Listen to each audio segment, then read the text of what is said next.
everybody! Welcome to Painting Happy Little Minis. I'm Gretchen. I'm Dave. And today we are painting the Snake God. The Snake God. The Snake God.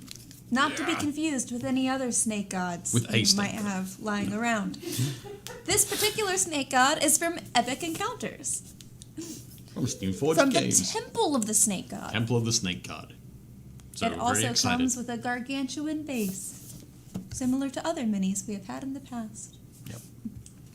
The base is gargantuan. So this should be awesome. We've been talking about snakes, and as somebody who comes from a land of many venomous snakes, compared to somebody who comes from a land of not quite as many venomous snakes, we have a difference of opinion. Reptiles that tried to kill us.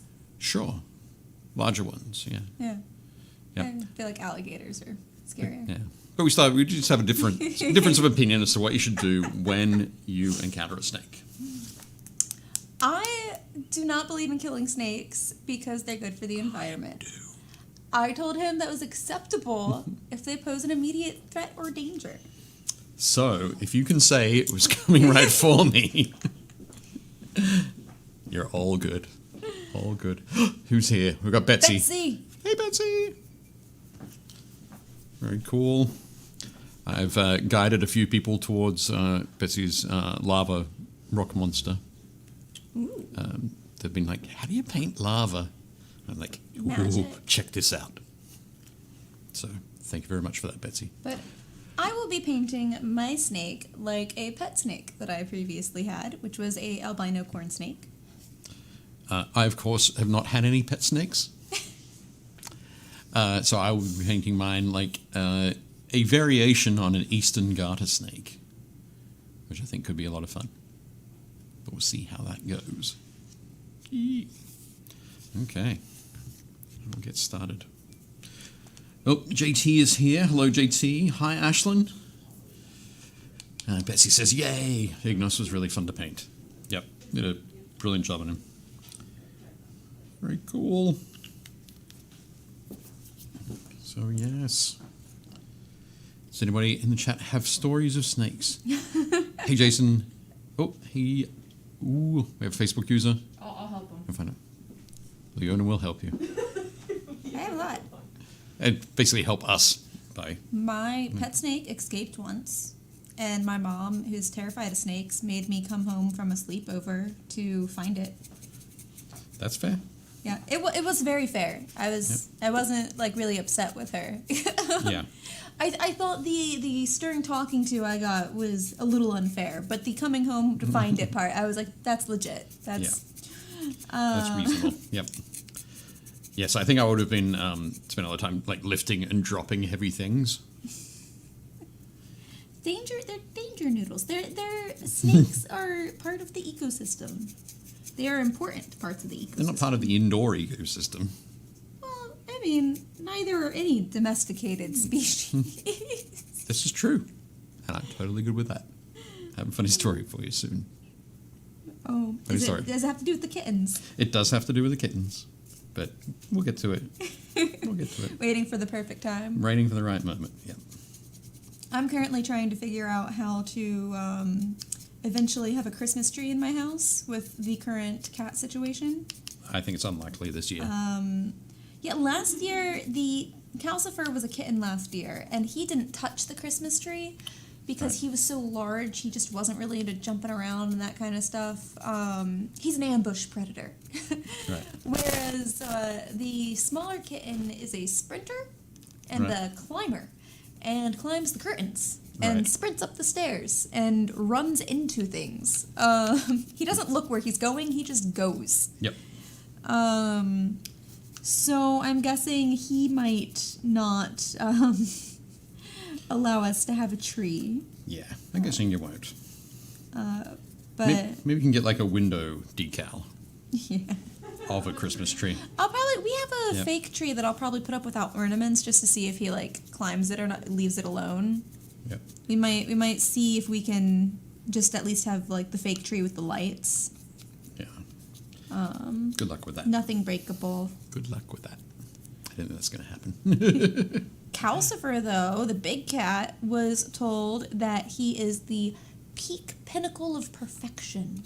Nice. And that for his body type. So if you want to know what to aspire to, Maine Coon body type. Maine Coon body type. Fantastic. I suspect that if my body type was Maine Coon, it would not it would not be described as the peak of perfection. The vet asked me what I was doing to keep him so healthy, and I told her, oh yeah, I feed him once in the morning, once in the evening, this brand of wet food, blah blah blah. What I didn't tell her is that he also eats like straight up bacon, and my husband will just cut off chunks of brisket and just give it to him. And he like goes bananas when he hears the whipped cream can come out. Oh my goodness. For like if we're doing anything with ice cream or hot chocolate. So yeah, diet of champions.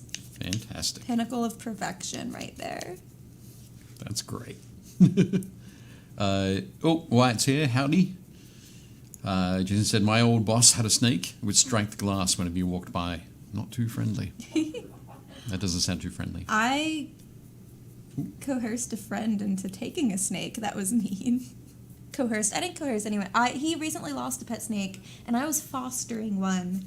And I told him he should just meet me and see the snake. Right. And see if he wants it. And much in the way of just, going to see a puppy or a kitten to see if you want to bring it home. The snake went home with him. Right. Yeah. Nice. Facebook user said I was going to post some pics of my ships. I'm guessing that might be James. If it is, hi James. If it's not, hello Facebook user. Wyatt said we had a pond, so we had tons of snakes eating our fish. My goodness.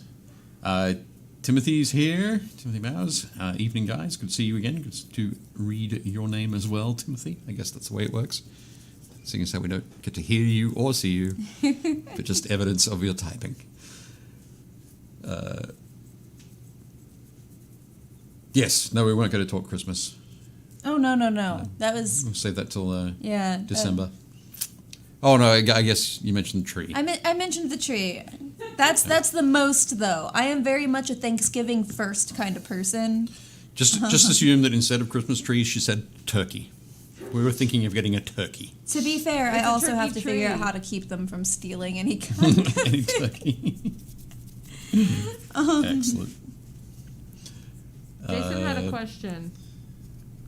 Does this mini require pre-assembly? It does not. Does the snake? It did not. This Correct. is the way it comes. Straight It's- out of the box. Well, Leona primed these Correct. I primed them with Chaos Black. with Chaos Black spray from Games Workshop. They come as a brown-ish color. The plastic is. Yeah, But yeah, luckily kind of like a no parts. mid brown, like an orangish brown. But yeah, there's a lot of texture on them. You can see that There really the scales is. underneath, they're very close together. Then there's little tiny scales before getting to the larger sort of chitinous scales across the top. There's more texture than I was anticipating just looking at it. Yeah. That's the only way we're going to get it done in 2 hours. Lots of dry brushing. Yay! Yeah. Cool. Okay. Tim says Tim is fine.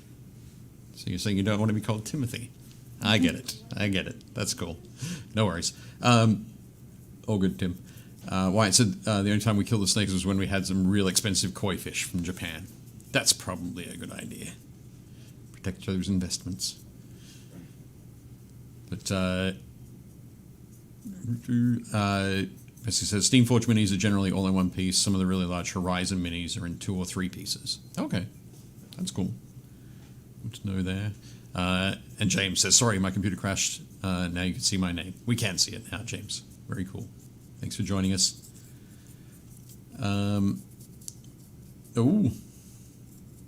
And yes, check with the moderator for permission before posting a link.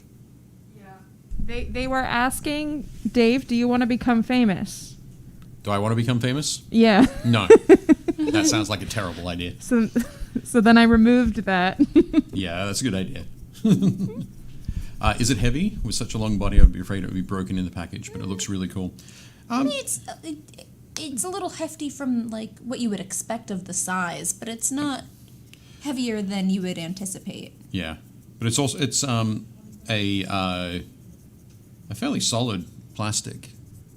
So my guess is that I'm trying to find the joints. Like, I wouldn't recommend just like clunking someone in the head with it, but if it did happen, you wouldn't be concussed. Yeah. I don't know how that metaphor helps or not. Always with the weapons. Yeah. Always with the weapons. So looking at the head here, this so the looks like the top part of the head and all of these sort of scale parts around the top, the face there, that's a separate piece. So that would have been glued onto this part of the body, which comes around to, looks like it comes around to about here. So that would have been one piece.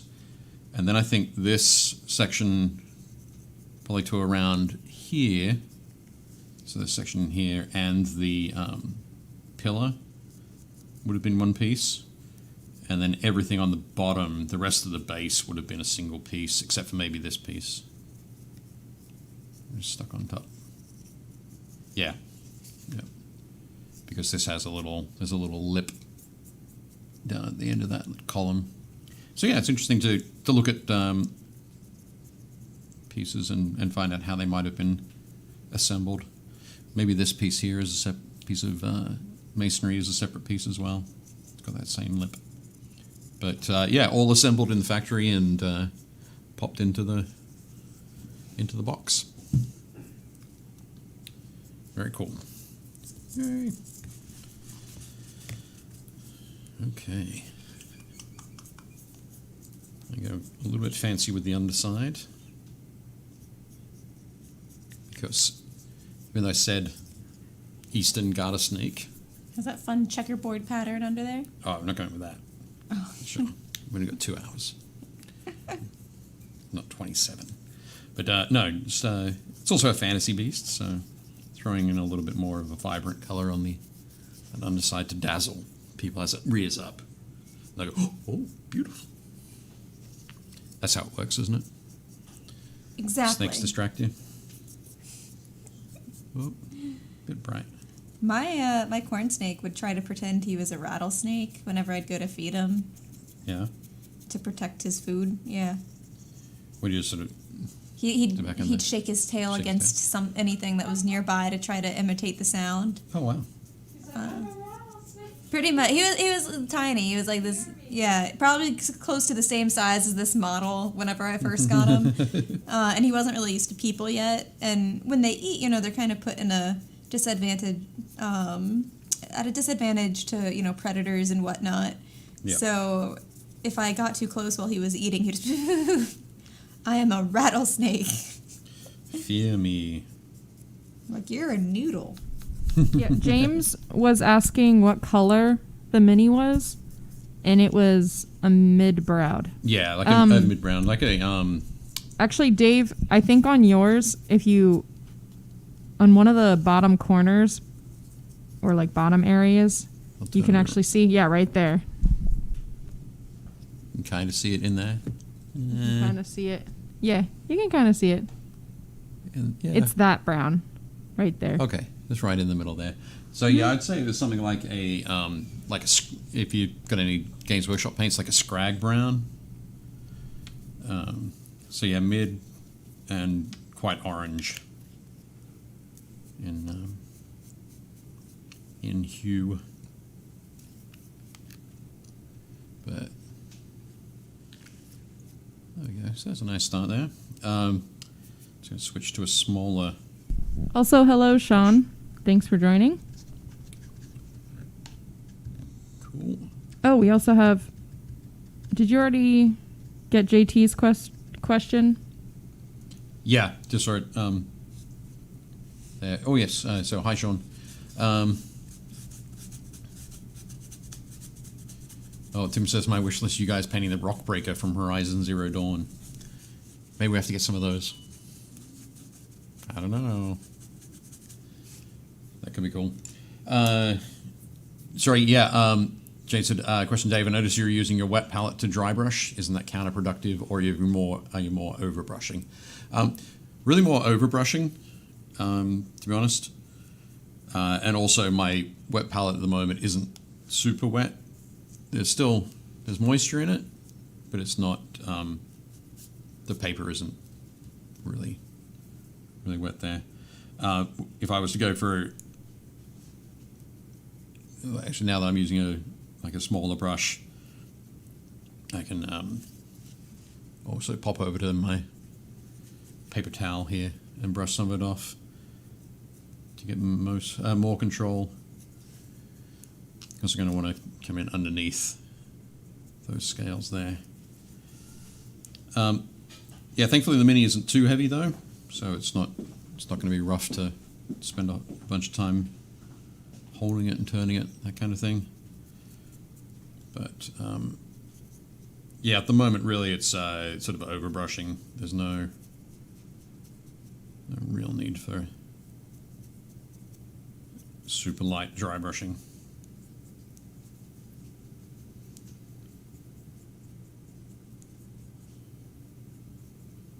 Though, having said that, I've probably just put a little bit too much in that area. So, there we go. Okay.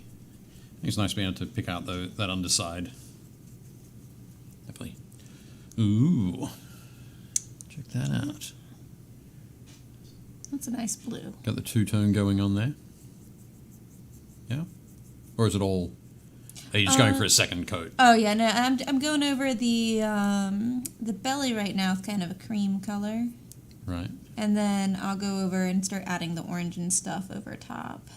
Okay. But I wanted to since I'm doing something pretty simple for the underside, just kind of get that going real quick since the top part's going to take longer. Right. I think subconsciously that's the same call that I made. Get that underside done first. Probably end up doing a little bit of dry brushing on those tiny scales. Yep. And then start getting that pattern going. Do you happen to know what kind of plastic that is? Or like best guessed? Best guess? I think it's PVC. So normally with single piece or not many piece models, and I think normally a lot of the Steamforged games models are done in PVC. Originally, or I say originally, but like 5-6 years ago when You know what I just noticed? What's that? If you look Yeah. straight down the middle right here, there is a fedora and a whip. Oh, that's funny. Yep. That's hilarious. That's a we're cute, gonna have to very tiny, sneaky little detail. We're going to have to paint that now. Yeah. And then see if there's an angle on the camera where we can get it. But yes, when the PVC models first started being made, like the original bones, that sort of thing, the PVC was fairly flexy. It's quite soft and flexible. But these are very sturdy. You can see that that's me putting all my strength into it and getting lots of bite from the spines along the edge there. So, yeah, these are really durable. They're not going to be, they're going to break when you drop them. I say when, because chances are. But, yeah, so they're pretty cool pieces. Now I'm trying to look what else is on here? Did I miss anything? Yeah. There's something that's. Is that little? That looks like right here that there might be a little treasure or something too. Oh, it's probably the idol. Yeah, the idol. Yeah, actually it does look very similar to that. Like the idol, apparently. Yeah. Why did it have to be snakes? Hope Indiana Jones is okay. I don't think he is. I think he might be snake. He hasn't got the whip or the idol or the Or his hat. Yeah. It's in big trouble. Hash with my cat is making it hard to paint anything tonight. Can hardly reach the keyboard. Yep. That is funny.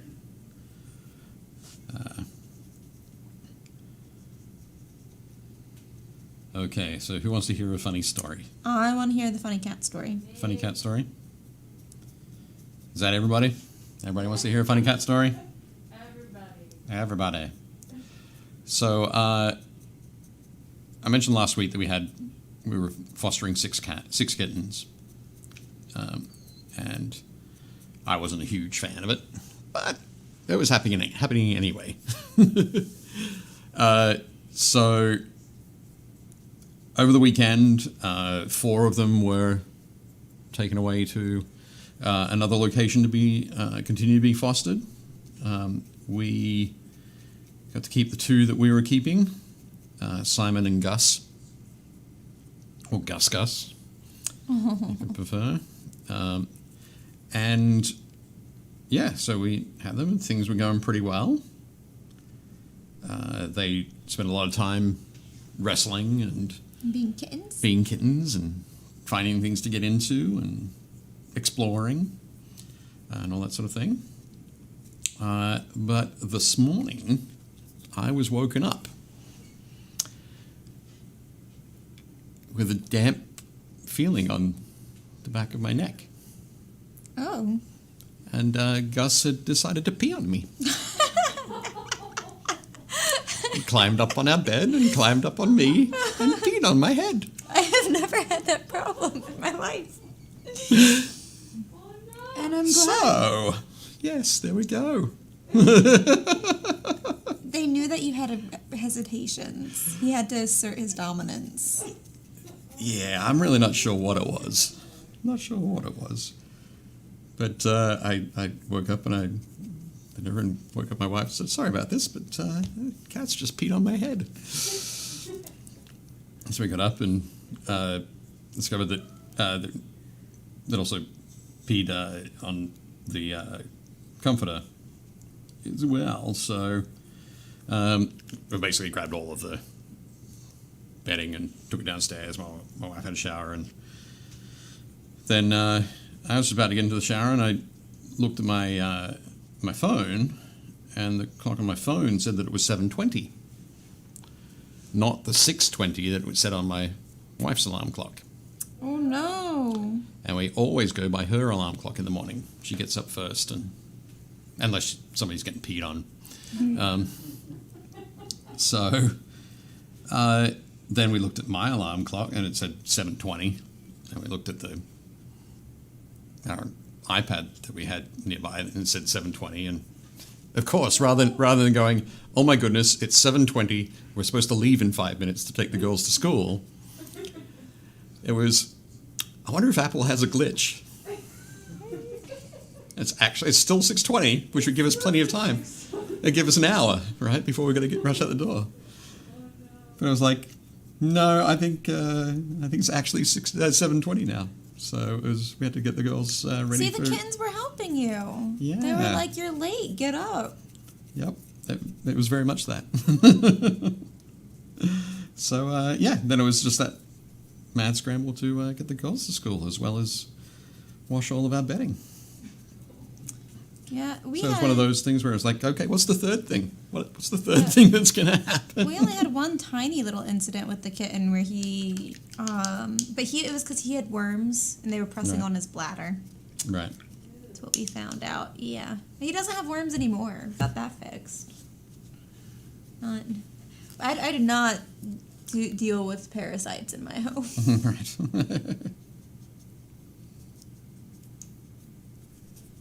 Betsy says, sounds like you had the case of the Mondays. Yep, on Thursday. On Thursday, yeah. It was definitely. Whew. Good thing that cat peed on your head. What can I take it as? Has to be good luck, right? Yeah, it's good luck. It could have just gone. Good luck for 10 years. Because he loves you. Could have gone like that, like until I woke My up. kitten, But no. my kitten likes to try to like stick his entire snout into my ear. Yeah. Yeah. No I haven't pee had though. that yet, but Doesn't no. do So that.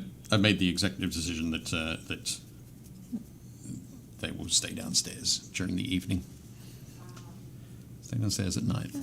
Until they're old enough to Until they're really old enough, yeah. understand. That's not my. I keep the our little one in the he has his nighttime bedroom just until he's big enough to really kind of understand not only where the litter boxes are, but how not to get eaten by the bigger animals. Right. Yep.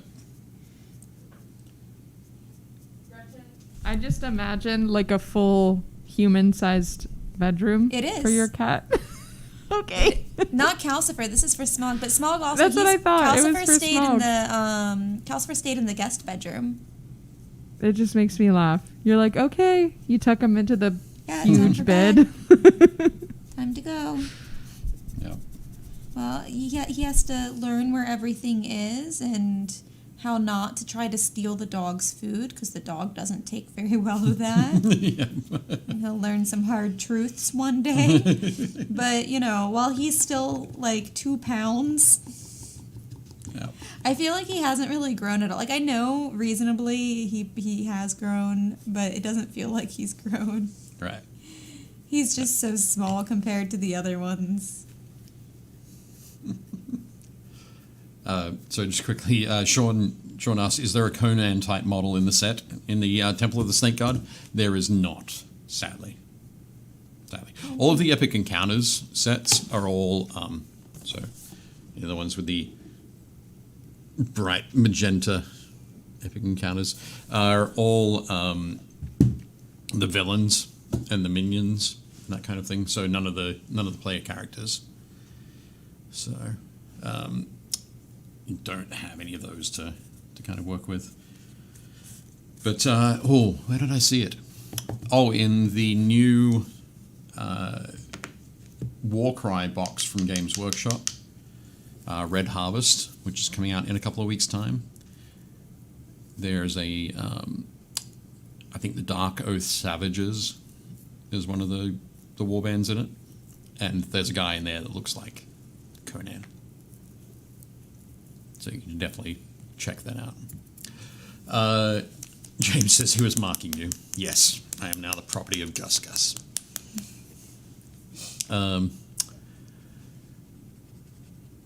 Leon's already said Sean, box only comes with Snake God miniature. One thing I was mentioning to Gretchen before, as I was looking through the booklet inside, it looks like the next box set that's coming out is the Chambers of the Snake Folk. So there's about 20 different various snake minions. So Sean said, did the kitten walk on the clock and change the time? Quite possibly. Tim said, we used to have a cat until it peed all over my backpack and stuff for college. Been a dog person since then. Yep. Cool. Sean says that set looks nice. Not sure if you need that one or the Chambers of the Serpent Folk, but both of them is pretty cool. Okay, so how's that look? How's that blue look? It's looking nice. Nice and vibrant. Okay, so the top won't be as exciting as far as the saturation of the color, I think. I have the opposite. Yeah. Oh, you got the saturated stuff on the underside. Desaturated stuff on the underside and saturated on top. Got kind of that neutral-esque belly. So what colors are you layering there, Gretchen? I am layering Sunny Skin Tone, which is funny because the snake that I owned that I'm basing this off of, his name is Sunny. So, yeah, I'm trying to do kind of a corn snake vibe. We'll see how this looks. I have a reference on my phone. But I kind of went through on the underside there, and I mixed together white with some pale yellow and a little bit of that kind of came out too like yellowy yellow. So The I way went you've got it on back the over. camera there, that it looks like you've airbrushed that. How cool's that? That looks great. So I went in with like a little dot of the yellow ink into the white, made a much better kind of cream color. Went back through with that, and then I did a little tiny dot of fresh blood, and I did that right on the edges here, on both sides. Just to kind of give it a kind of translucent living creature vibe. Yeah. And then I went back through with the dead white just on the little bits here that would have caught the light. You see on his throat. To try to make him look smooth, like a snake, like shiny, Right. like a fresh peeled snake, you know. Fresh peeled snake. Now you're talking like me. Sorry. But now I'm going to go ahead and build up a nice little coat of orange. And then I'll go through and I'll make some darker orange markings, hopefully. Most of that I'm going to do with dry brushing. Let's try to get all the little details on the side to peek up. We can spend 2 weeks on this if you want. I'm down with that. We don't finish. Yeah, if you don't finish, we can spend another. I was thinking about that. Well, I'm pretty much done. Just kidding. Okay. There's a little bit more to go. I was like, all right. I'm not going to give you a 34-minute paint job. Okay. 32, I guess. For the 32. There was a story about cat pee. True. It's a good story. I'm Yeah. going to tell that Yeah. and say, I know a guy. Yeah. This morning I was talking to a friend and they were like, yeah, I'm feeling a little bit down. I said, do you want to hear a funny story? Do you want a good laugh? They laughed heartily. Yeah, Gary says a lot of detail on that base for one sitting. Absolutely. And you know what's going to be so difficult for me to paint, but that I'm going to really, really want to paint well? That fedora and that whip. Nice. Yep. Now that I know it's there. I am actually going to move on to the base. Believe it or not. So what I've done for the top of the snake, I mixed in. So originally I did Prussian blue. Where is it? There we go. Dark Prussian blue over all of the snake. For the underside, I started mixing in blue green into the. Sorry, turn that around. For the underside, and then went up to sort of straight blue green, and then mixed in a little bit of surprise, surprise ivory. It's a very versatile color. For the top, it was back to the dark Prussian blue, and I mixed in a little bit of light gray, just to get that. So the color is a bit different. It still has a similar tonal value to the underside. Let me get it. There we go. The inside. It's maybe a little bit darker, but it's certainly a very different hue. There. So I'm going to leave the snake for a little bit, and I'm going to come down and start working on the base. So I'm going to paint the base itself and all of the fallen masonry first. I'm going to do that now because there's a little bit of dry brushing that I want to do on it. And then I will come back, probably paint the details on the snake god himself, and then paint the minion snakes. And I'm just going to do those in blue. Yeah, I think I'm just going to do the minion snakes in kind of a brown, maybe with a touch of some of the red that I used on his belly. It's just kind of that brownish red, rust colored. Yep. Very, very natural colors, closer to what you'd find in nature. None of this albino. Yep. I think the toughest part with painting the base is going to be getting in around the edges of the snakes. So that's where I'm going to start first. And I'm using some red leather, which is kind of a nice orangey brown, which of course I had to use because of the blue. I'll get that in there. Tim says, no joke, that blue is awesome. Yep, the blue-green is great. So many places you can use that. Yes. So we're going to do that. So yeah, we forgot to ask people what they were painting. Oh, yeah. Yep. What are folks painting? Also, Tim says, no joke, that blue is awesome. Yeah. It does look good. Gotta love Prussian blue. Oh, the dark Prussian blue? Yep. Yep. Yeah. Yeah, it's a great starting point for anything. It's not too saturated, but it forms, if you want to put a saturated blue over the top, it forms a great contrast sort of base for it. And if you want to take it, make it even more desaturated, that works as well. It's got that good balance. It sits right in the middle there. Saturation-wise.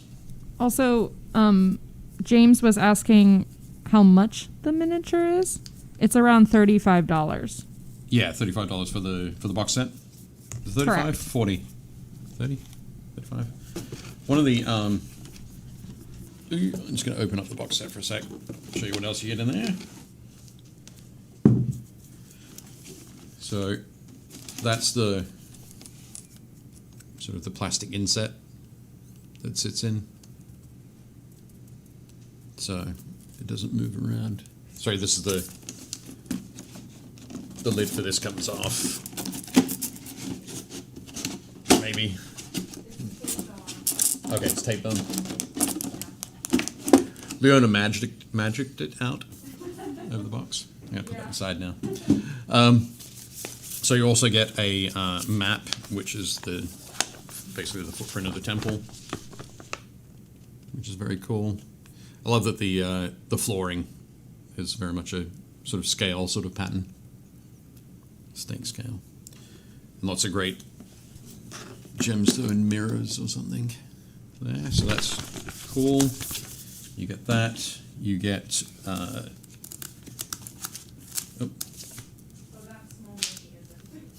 You don't get that.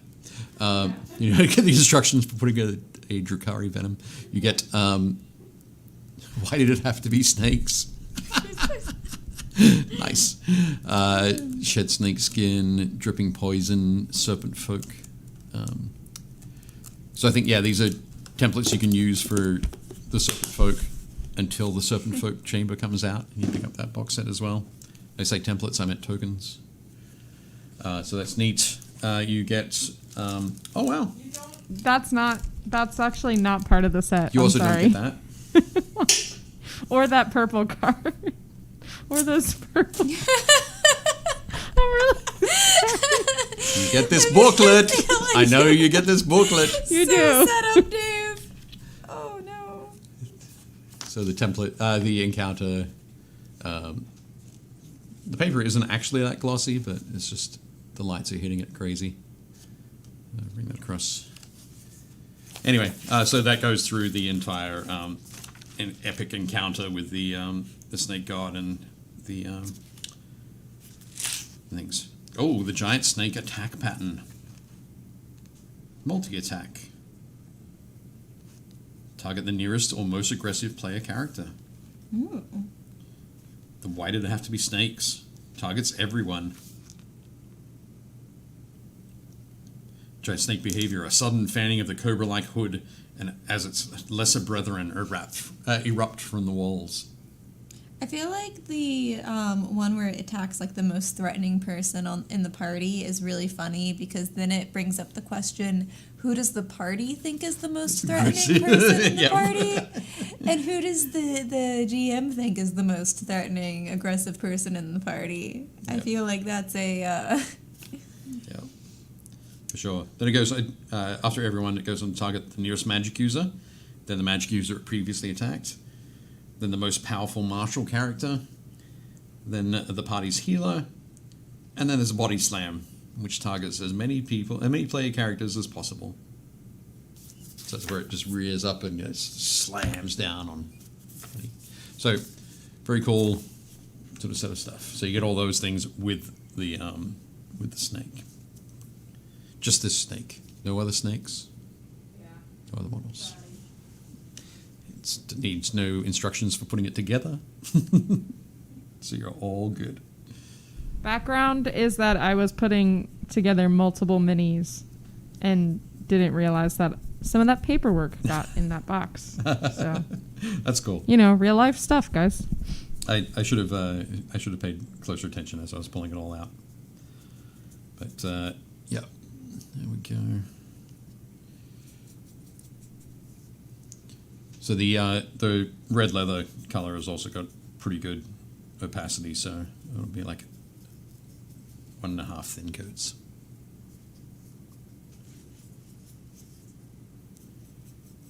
Which will be good. Yeah.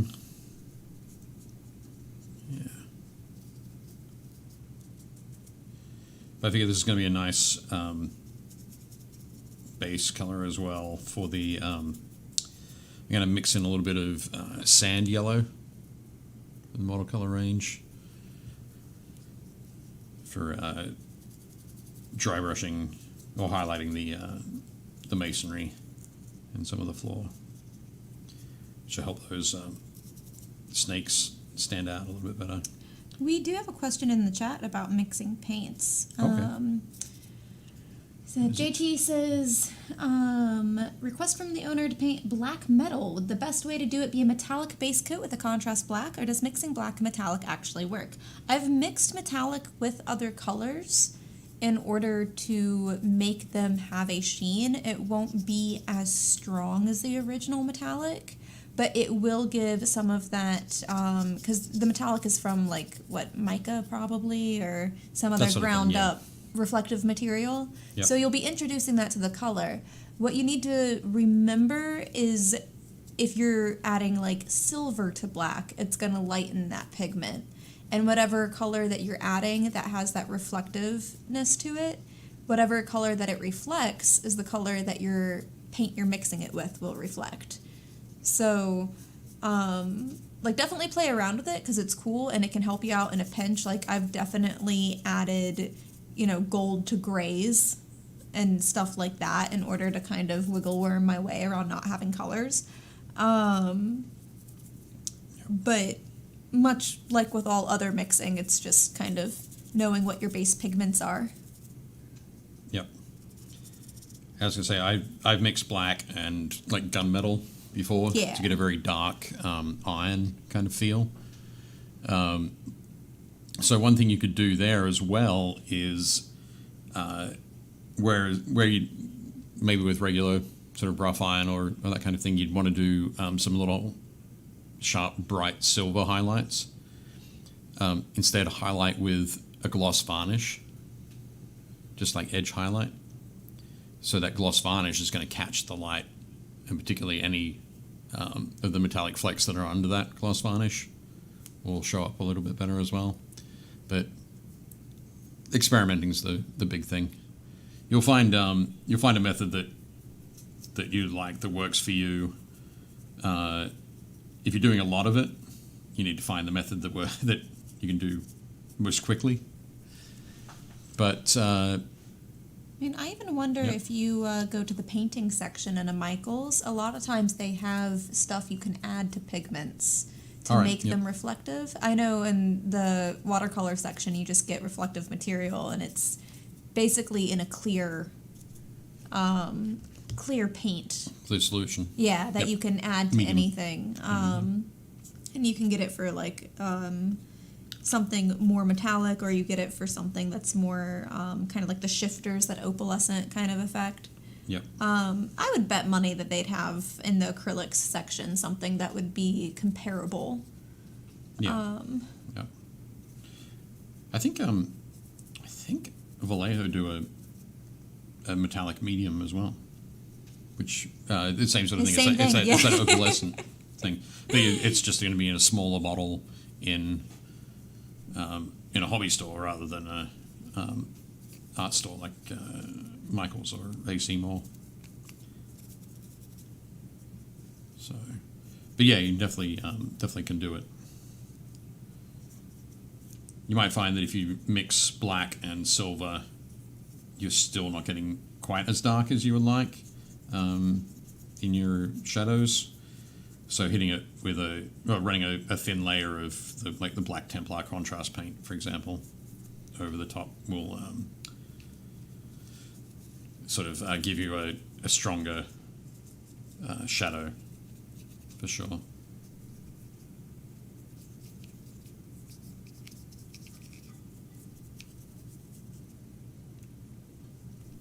So I think it's working out pretty well.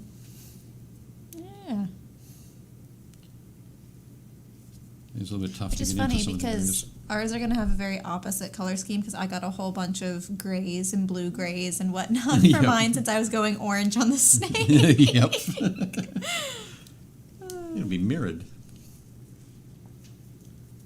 That'll be just fine. It's better than us doing exactly the same thing. Oh, that would be so boring. So boring. But yeah, it's gonna be a little bit tough to get in there and get that fedora. Yeah, if I would have noticed it, I would have done it first.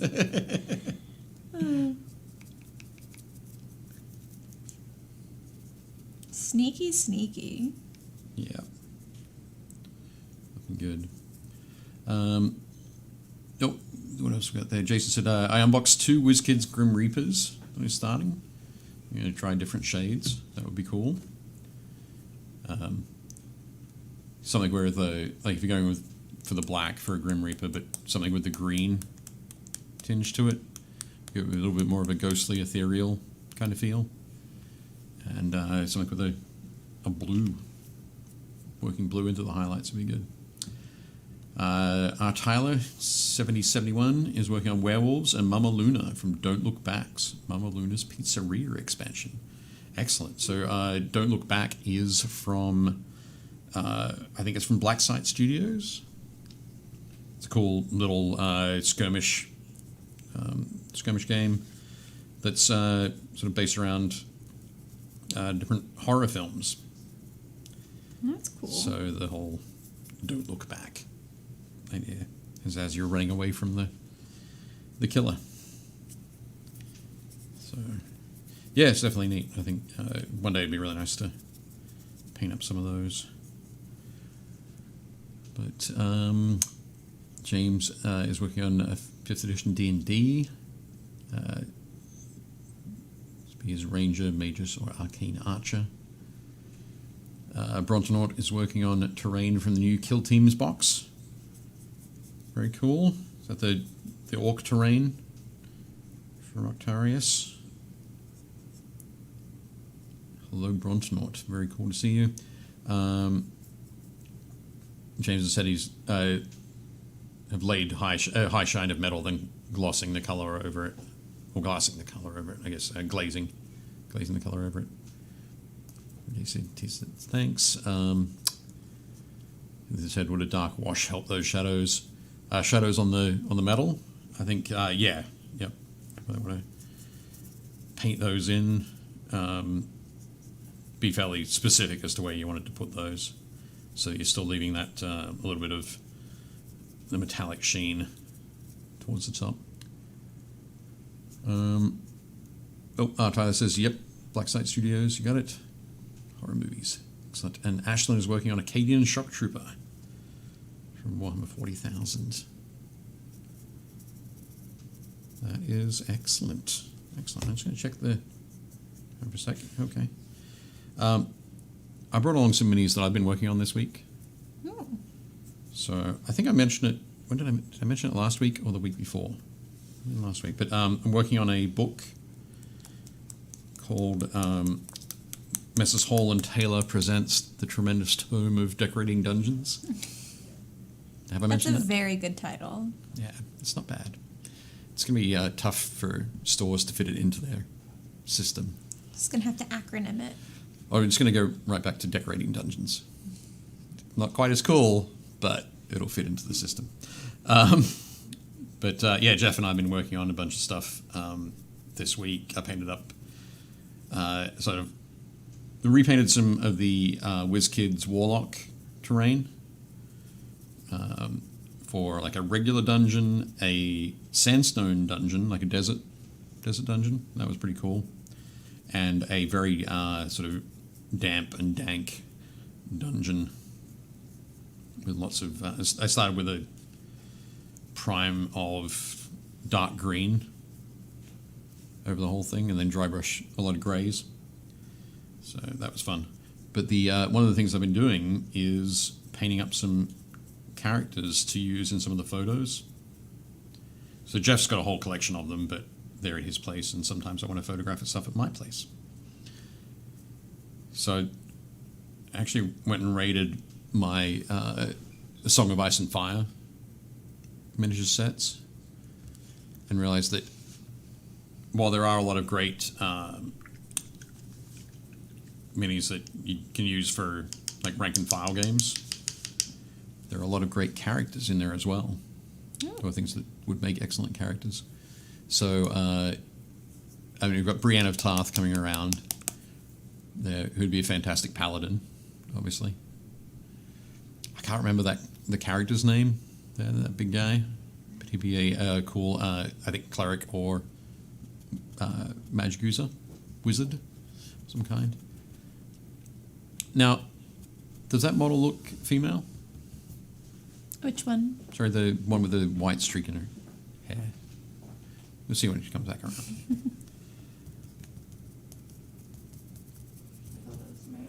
You thought it was male? Yeah. Okay. It comes back around. When I primed it up, I was like, I think this might be female. I mean, quite honestly, I think it could go either way. Could be either. Yeah, Yeah. there's Which is cool. the clothing is very neutral and Yep. doesn't really accentuate features one way or another, and so is the hair. I think it would highly depend on how you painted it and Yep. what you wanted for your character.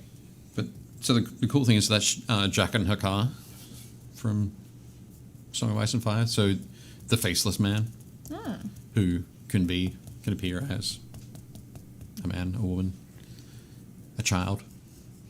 So yeah, that was a lot of fun. I thought that would be a great rogue. And then there's one of the free folk there I painted up. Instead of going for the sort of the whitish grey tones that they use for the free folk, with the brown leathers there. So it could be like a ranger or a barbarian. It'd be pretty neat. And I'm just going to switch over to a couple of others. So these are all for photos? These are all for photos in the book, but... Because the book is about terrain. The book is about terrain, yeah. Right. But Cool. just having a dungeon, like with nothing in it, it's kind of boring. Gotcha. So Yeah. we want some exciting stuff to sort of run alongside it. You want Brienne of Tarth to Yeah. be in your dungeon Yeah. and say, hey, where's Jamie? But her sculpt is awesome. I'm just Yeah, going no, to she has a great sculpt. snatch these off just quickly. And put up a couple of others. So this is another one that could be a great paladin. Or it could be a great fighter. Not sure. I'll ask the crowd. That one guy, he looks like a bard with the blue Okay, with the blue cape. cape. He's a bard. I've Bard? decided. You're thinking bard? Okay, I Yeah. wasn't thinking bard. I was thinking maybe illusionist. I don't know if illusionists are a thing anymore, but back when I was playing D&D, they As were. they'd be classified similar to bards. An entertainer. Entertainer, yeah. So yeah, that could be. You could certainly go with that. And then I know. I was thinking the same thing. I was like, I wow, said we she have- really. Dave, I said we have Katara from the Water Tribe. Oh, is that? It looks very similar to. It looks like a girl from Avatar. Katara. Yeah. Oh, okay. From The Last Airbender? Like Yeah. a much older Okay. version of her. Yes. Okay. Radio. I think that model is actually the Daenerys Targaryen, Oh my goodness. who looks so much different when you Paint her with painted with dark hair rather dark than hair, yeah. white hair. And I think I'm not sure. I think that lady's coming around with the green dress and the red hair, holding the skull. I think she's from the Free Folk character set. But I thought she could make a great druid. That's true. I like that. Yep. Or necromancer, depending on how you want to roll. She could be a warlock. A warlock. Okay. Mm-hmm. Cool. I just realized I didn't highlight the bones on her sleeves. I'll have to go back and do that. But yeah, so they were a lot of fun to work on. And yeah, that guy there, he's one of the Stormcrow mercenaries. It'd just be perfect. So yeah, if you're looking for a lot of human, maybe half elven kind of models, that's a great line to check out. The Song of Ice and Fire models from Simon will come on. So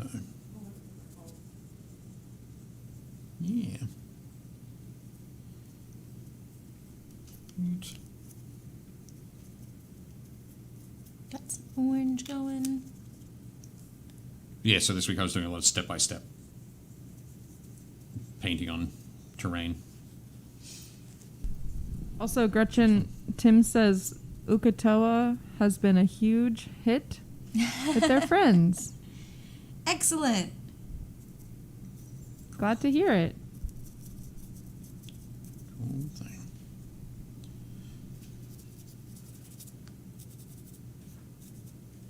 Also, do you guys want to look at miniatures? No. Okay. Bye. See you later. Of course we want to look at miniatures. So this week, I asked people to show us their works in progress. Yep. So you're going to be seeing in progress. I think that was a minis. great idea. Because I thought it would be cool. Because I feel like sometimes people get nervous that they're not finished. Right. And they see, 20, 25 minis painted by Chris Gorka. And they're like, whoa, where's my painting? So I Yep. wanted some solidarity. Sure. No, I Within think that's the a great process. idea. It was very cool. When I saw that, it was like, yes. Thumbs up. Okay. So let's check out some of the minis from you folks. If you are watching the show at the moment and you are not a member of the Painting Happy Little Minis Facebook group, we invite you to join. That's generally where these minis will come from. The community will post up their minis, either finished or in this case, when the owner was asking for works in progress. They've posted works in progress. So this one is from Ashlyn. Ashlyn, is this the model that you are painting at the moment?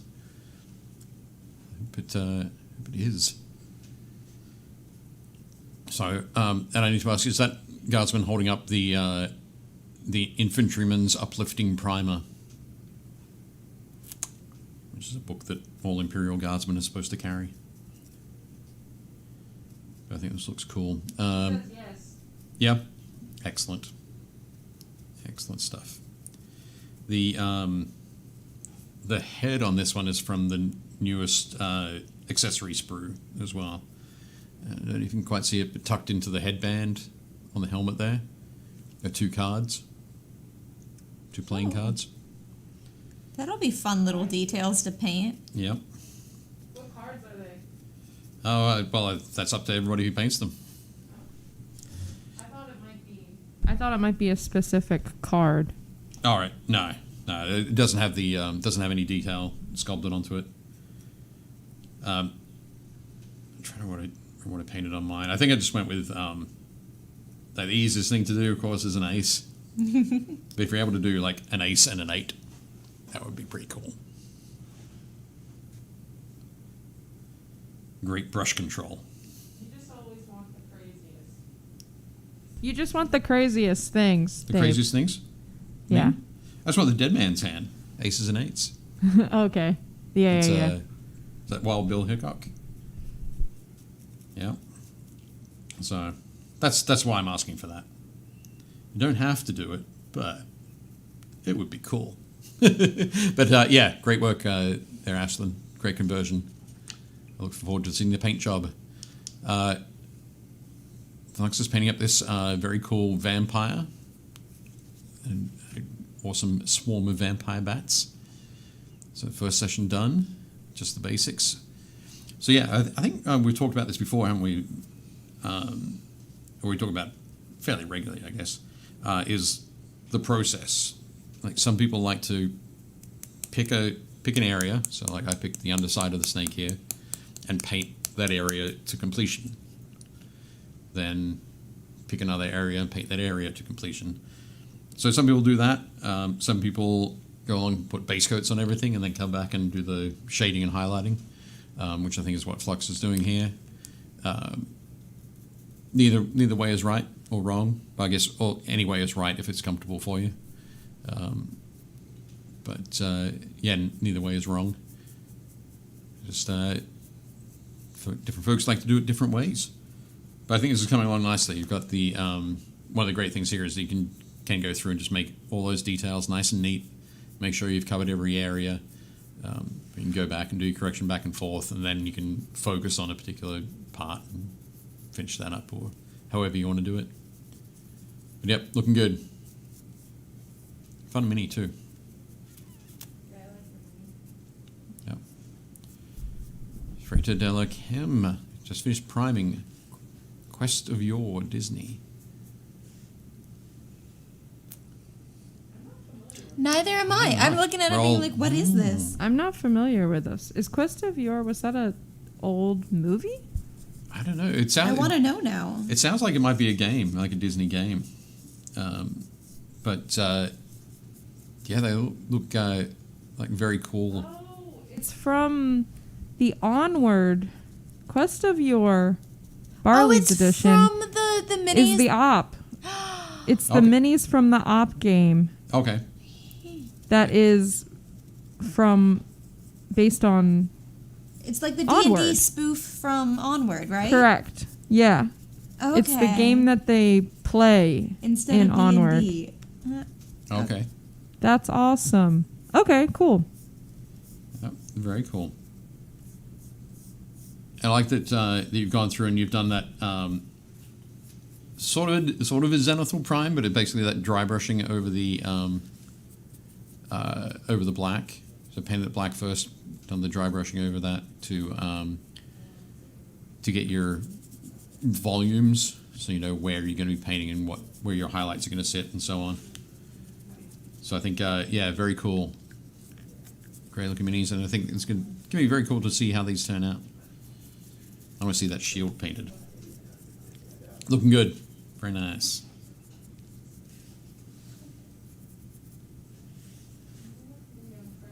Next up. Oh, Gavin Williams is painting more tiny pieces. These are from Adeptus Titanicus, which is 8mm scale. So there's a knight castigator with the sword and the gun there on the left. And the one with the chain fist and the flamer on the right is an Acheron, I think. Testing the limits of his memory. But no, these are looking very cool. Loving that gold trim against the bone. Looks very, very nice. Contrasts well against all that silver metal. Yeah, excellent work, Gavin.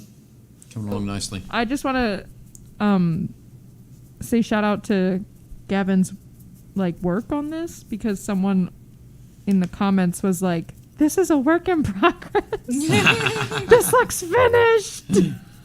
Don't get discouraged. They do look almost finished. There's still some work to do on the base, but yeah. And that's what he was saying. He was like, no, I got to do the base. And then posted a picture of like the finish. And there were some more touch-ups on the gold, I think. Right. That he went in and did a couple more layers. So, Yep. But it looks great. I think it's one of those things where there's always something we can do. There's always something you can go back and touch up and rework and that kind of thing. But yeah, definitely great work there. Nice work, Kevin. Jason's work in progress. So he's managed to put all of the WizKids minis into a tub. So it sounds like you pulled out the Grim Reapers. So I'm not sure if you can see those in this picture, but It's the tub of opportunity. tub of opportunity. Yep. Very cool. That's funny. Nice work. So we're talking about painting processes. This is where it all begins.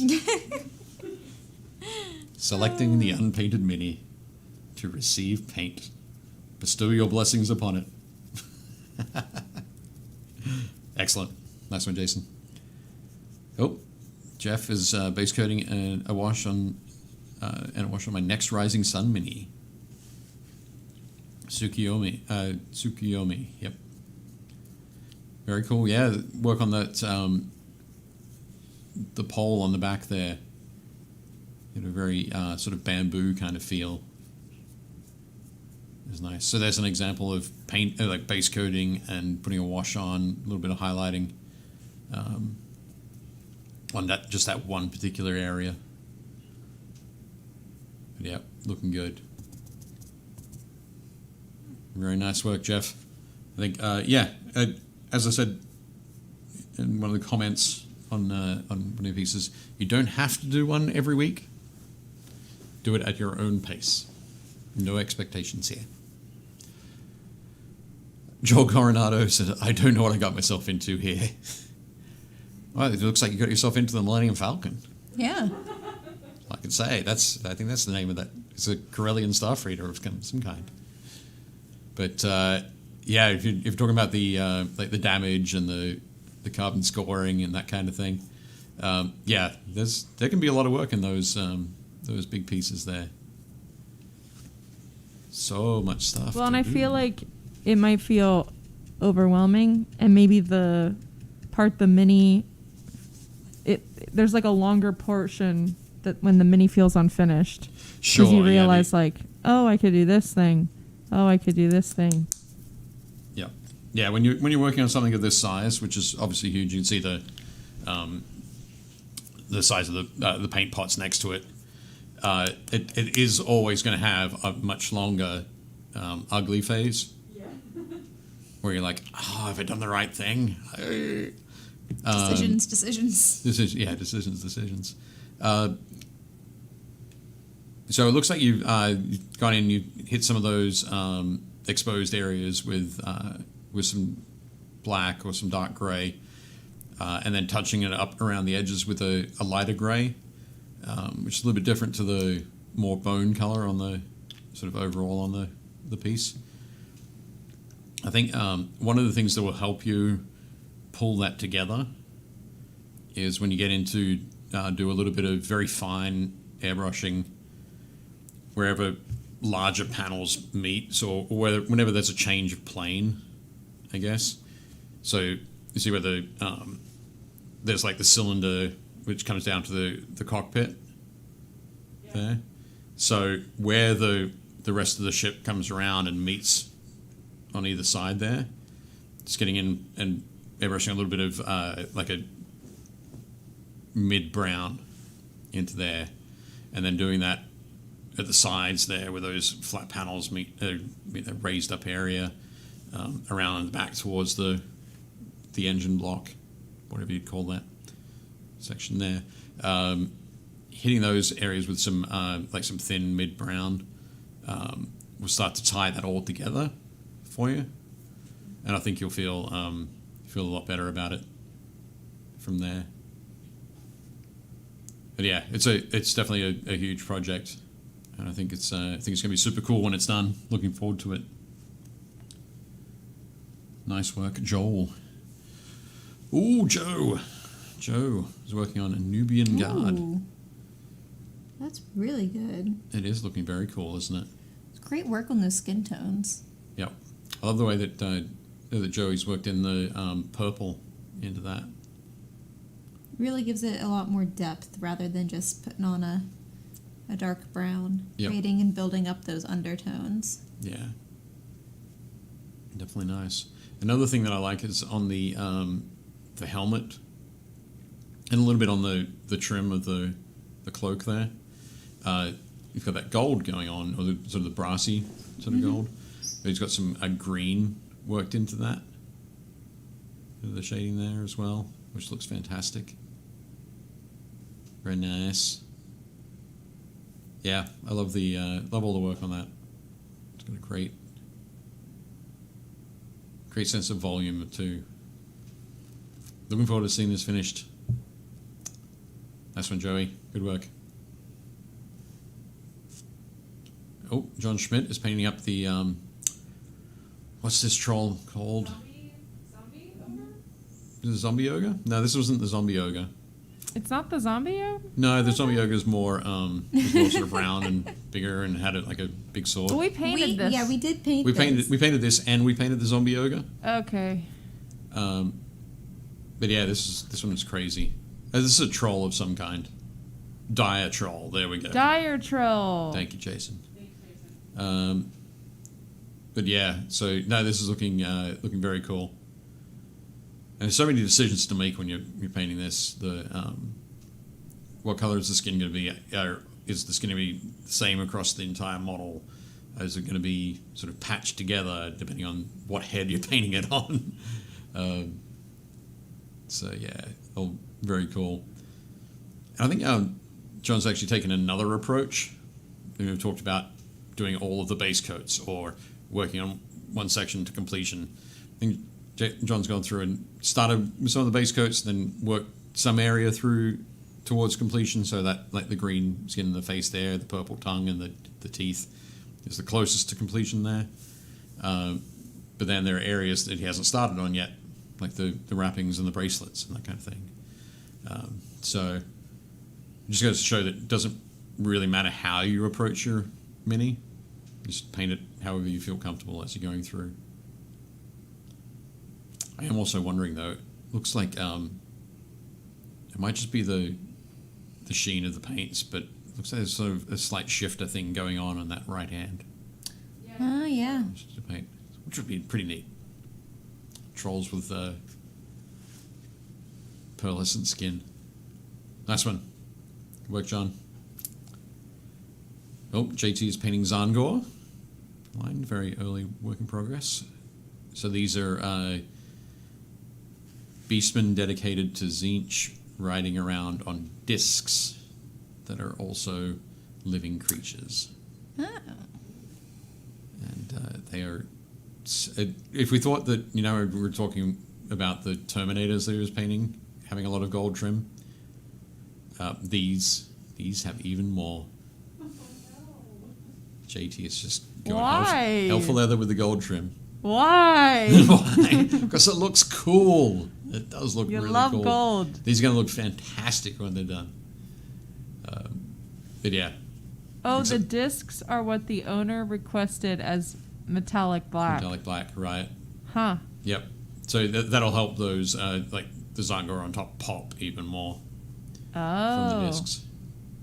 So, Okay. yep.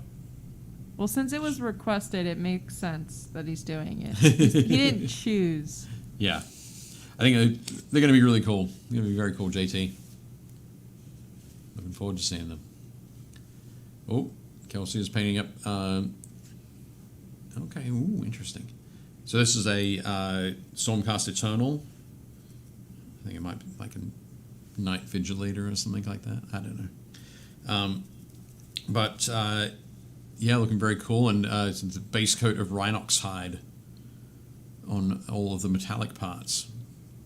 So that's cool. Yeah, Rhinox hide is a great sort of reddish dark brown. It's not too far away from one of my favorite colors, charred brown.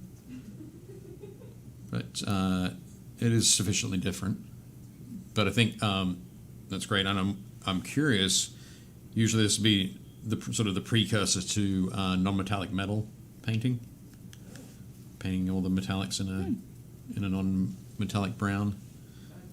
So so that could be a lot of work there for Kelsey. But it could also be just getting that sort of a solid brown coat down under gold, metallic gold. But yep, looking good. Excited to see it. Oh, sub-assembly away. So you can see all of the backpacks and the shields are all separate. A couple of sword arms are separate there, or at least one sword arm. And then all primed. The GW priming stick. So that should be a lot of fun there. I think that's a squad of Blade Guard veterans. Their swords and awesome shields. But I can't remember what chapter Nate is painting up his Space Marines as. But we definitely look forward to seeing more of those. Oh, Ryan is painting up some dewbacks from Star Wars. So I'm thinking these are from Star Wars Legion. Yes, I believe so. Yeah, and looking very cool. Very interesting to go with those sort of the different colors. Almost pardon? Tropical? I said tropical. Yeah, I was going to say like tropical tree frog. Yeah. Kind of colors. And I guess the dewback does have a kind of, it's like a lizard. It's a reptile cross with an amphibian kind of thing. They look fun. Yeah. Slightly venomous. Slightly venomous. Or poisonous. These are the ones that could really hurt you. Yeah. And not just run fast. Rather than just knock you over. Yeah. As they accidentally knock you over. Their spit is like venomous. Stumble pass. But yeah, no, I think they're looking very cool, Ryan. I think it'll be fun. And the great thing as well is that like a white stormtrooper on the back is going to stand out on both of those. Definitely going to pop. Yeah. Excellent. Cool thing. Oh, Sean, still in progress there. It's coming along. Try to look at, I think the banners to either side of the head, I think they might be new. Are they new this week? I could be wrong. Might have been there all along. But getting there. Also, hi Roger. Thanks for joining. Roger's here. Hi Roger. Hello. Roger says he's late. Is the blue very late in England? Where Roger It is very late. But, is the gun new? I feel like that's a neat detail. I think the guns are magnetized. Noticed last time. Sean will let us know. Looks good. But yep, looking cool. Last one. Almost there. Wyatt. He's got the fur base coat on this guy. My goodness.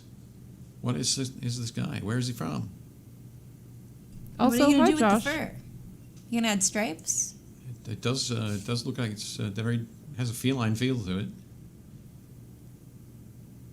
I don't know. He's already got the stripes on there. He's gone with very fine stripes. Ooh, yeah. Yeah. Oh no, I see them. My eyes have adjusted. Oh, massive darkness. Massive darkness? Okay. Cool. Yeah. No, it's looking good. You've got that the pale belly going on, which is great for tigers.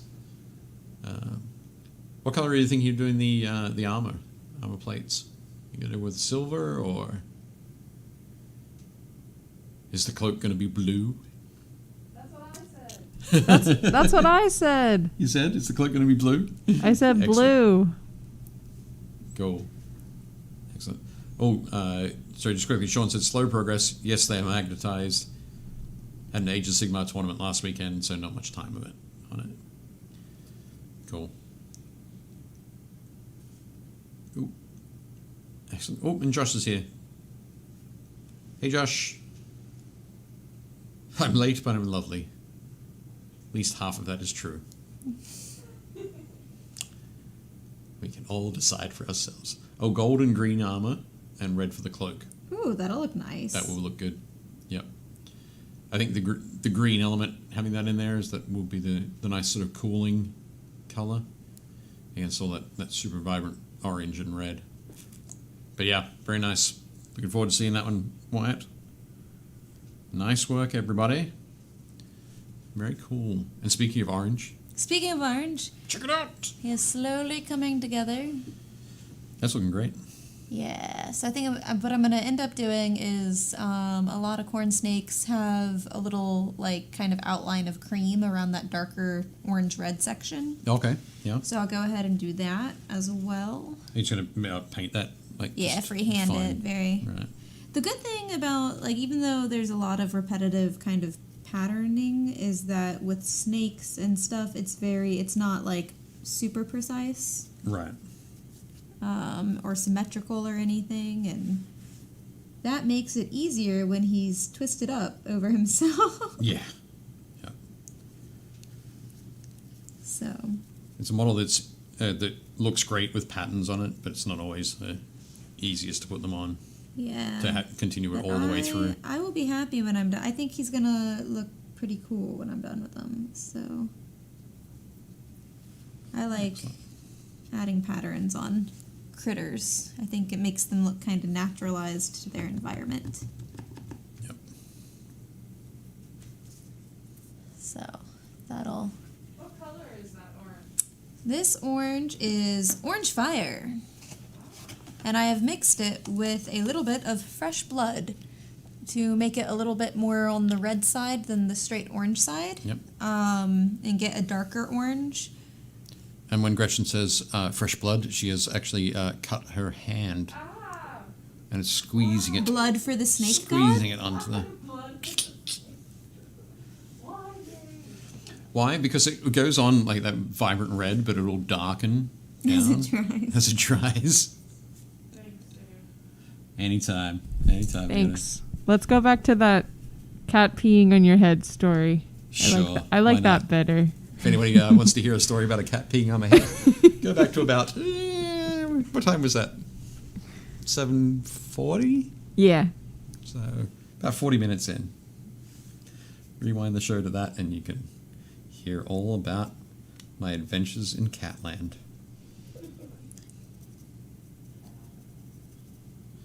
Because obviously my house is not my own anymore.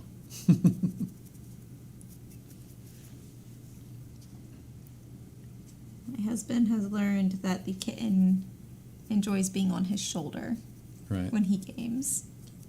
Yep. He also apparently just realized that he was talking online to his buddies, and he was like, yeah, we got a cat. I think we might have at some point. We're supposed to just foster it. And I'm like, no. No. He's like, obviously that's not happened. I don't know if that was ever the plan. Right. It's like, now you're thinking. Yep.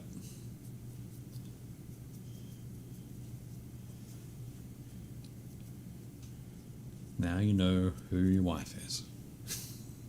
You've remembered. I was gonna say, I've not hidden anything. He's come back and he's found like fish in his house. Like I just got like a betta fish, and I was like, got a fish. And then there was a time we fostered the corn snake. So he just came home and there was like a tank set up with a very feisty, very angry corn snake. He was like, what? I was like, it's not staying. That was a foster. Right. I had someone in mind for that. And I was like, no, I know the perfect person. They don't know that they're the perfect person for this. But they will discover that. They're about to find out. They're the only person that can still think she's cute after she tries to eat their finger. Yeah. Oh, no. How's that looking for the stonework? I got What do you think? orange on the belly. Oh, it's looking great. Yeah. Might leave it at there.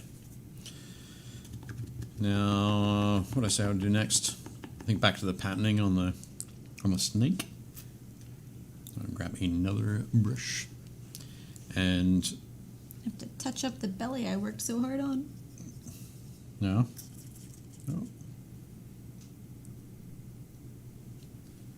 I'm going to mix a little bit of ivory into a blue grey mix.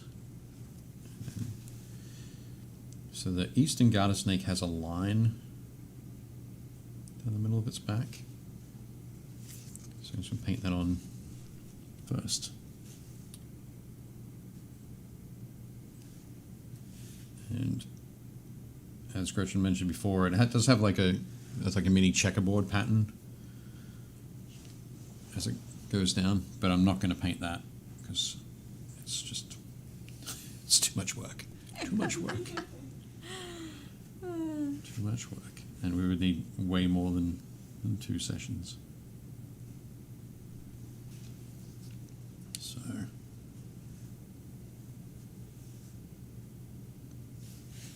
just by painting this along, you can do this, and then I will put some patterning along the edge, and probably in this this color mix. I'm going to switch to a smaller brush when I get to that point. But let's get this first pattern on nice and quickly. Using the big brush. Do you have any plans for the snakes? The small snakes, Dave? The small snakes? Yep. I think basically because now I've gone through and dry brushed over all of them, and they're all quite light. I think what I'm going to do is get some more of the Prussian dark blue, maybe mix it with a little bit of the blue green, and thin it, and put it as like a fairly heavy wash over those. So I think that'll so they'll end up bluish with that little bit of kind of an ochre kind of color coming through. So it should be interesting. I don't know, a little experiment. But that'll be the sort of the quickest way to paint them all. Use the lighter colors that are already there to give to leave the highlights, kind of thing.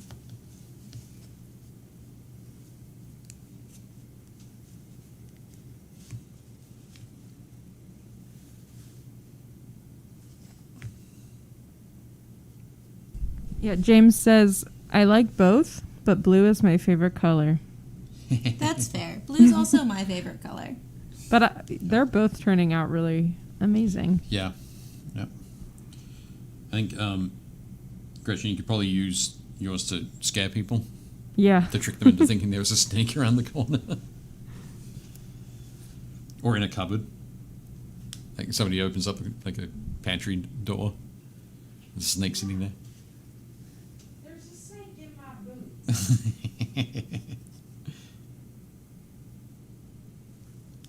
Excellent.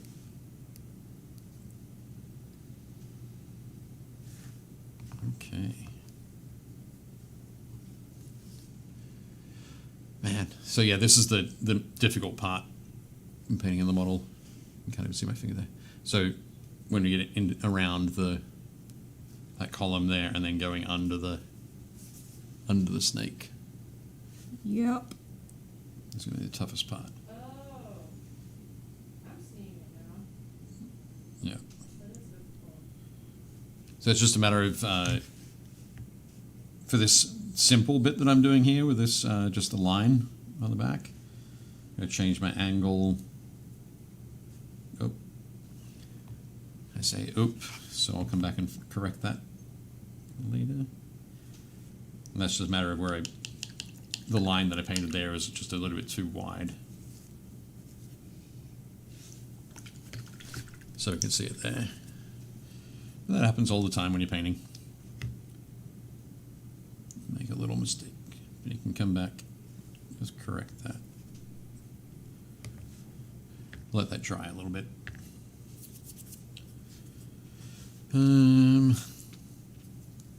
What color should I do in the mouth? Should I do like a fleshy kind of color, pale fleshy color? I'm doing a fleshy color. Hmm? Said I'm doing a fleshy color as well. Yeah. Keeping with the au naturel theme. But that's kind of the standard steak mouth color, right? The really pale, Fleshy. Yeah. Dave, you should pale do. fleshy. Dave, you should do pink. What's that? A bright pink mouth. A bright pink mouth, you think? Neon. Yep. I don't know about that. Disco tech Okay. snake. So I should go for magenta instead. Yeah.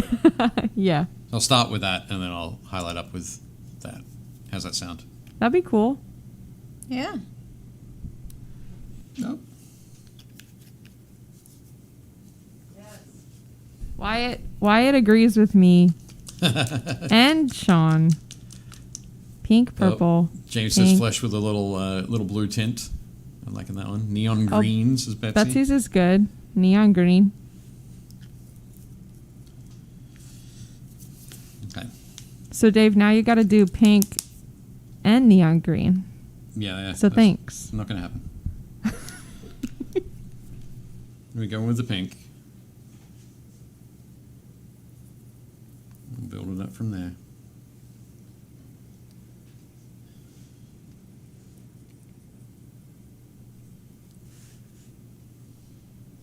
And Josh says, I have this kit stealing elements from both of you.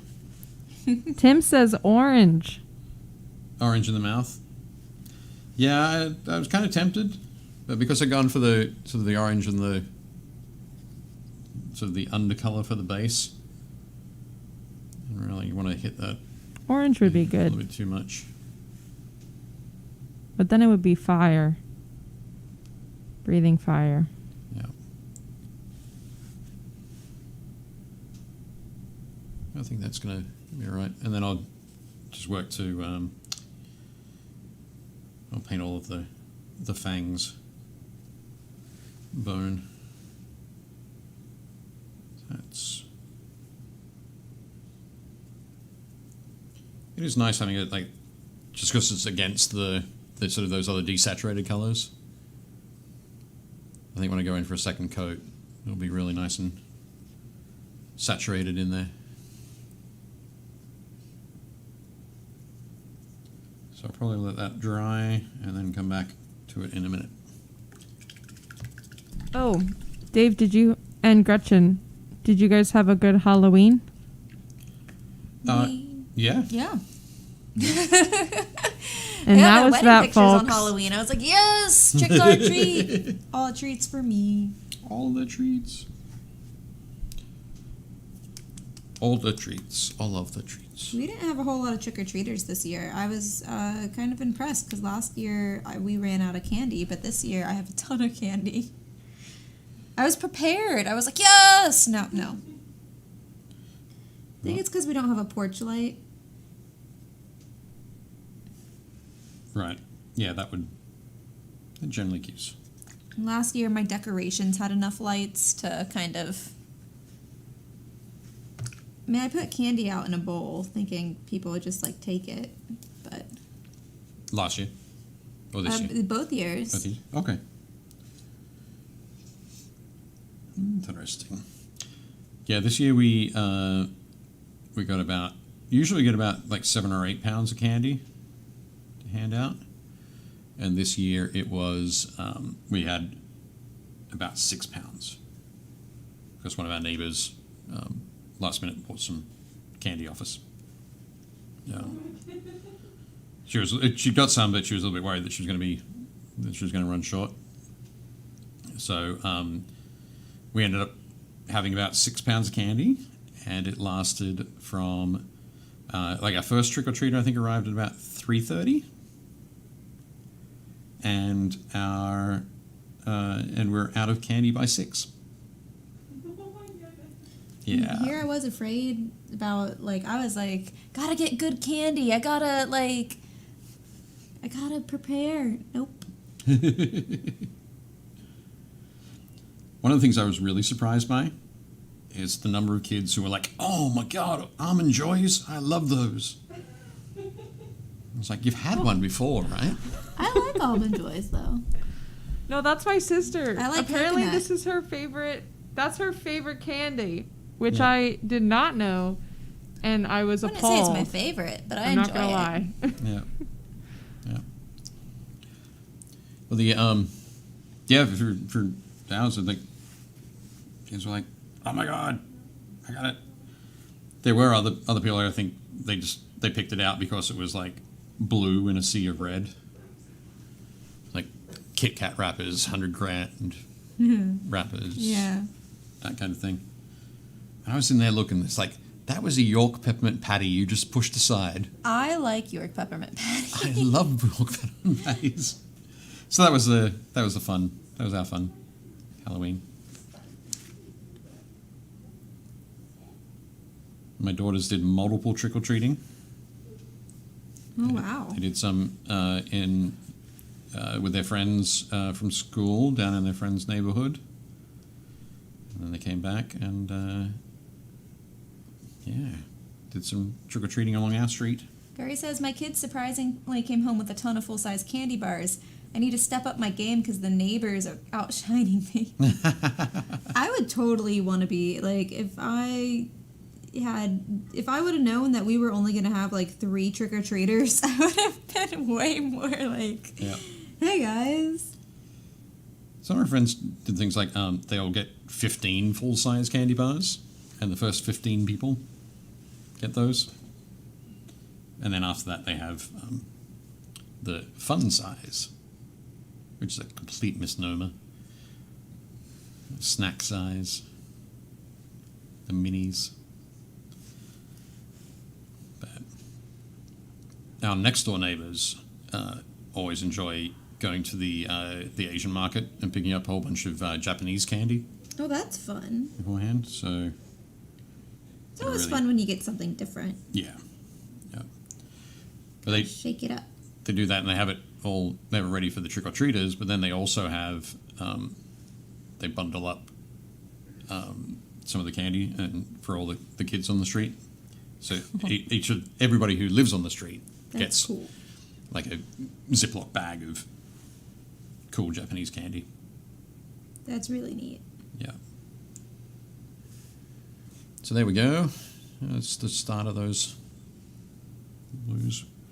Initially, I was thought I was going to be able to do it with my larger brush, but I didn't have quite fine enough of a point on there, so kind of doing some coloring in. I went along and did the one side of all of the snakes, and now I've got to go back and paint the other side of all the snakes. And then I think once I've done that, I'll go back and the highlighting colors will be a little bit different to break it up a little bit. So some of them will get a little bit more of the blue-green kind of thing, and some will get a little bit more of the bone mixed in. Just to give it that variety. So it's not just lots of the same blue. Very cool. Looking good. Getting there. I think maybe a grey stonework for yours. Is that what you were thinking, Gretchen? Yeah, in fact, I have all the colors right here Excellent. that I won't get to. But We'll get to it tonight. No. but they're Okay. there. That's good. My intent is known. Excellent. That's cool. Don't forget the snakes on top of the pillow. Just there. I will make sure I don't forget those. I'm going to get these ones at the front first and take them towards completion. So I've got a bit of a blueprint in my mind for how I can finish off the rest of them. I think that fedora and whip will be the last things that I work on. See, that's like, I want that out of the way. Yeah. That is angles. That I am already struggling with angles.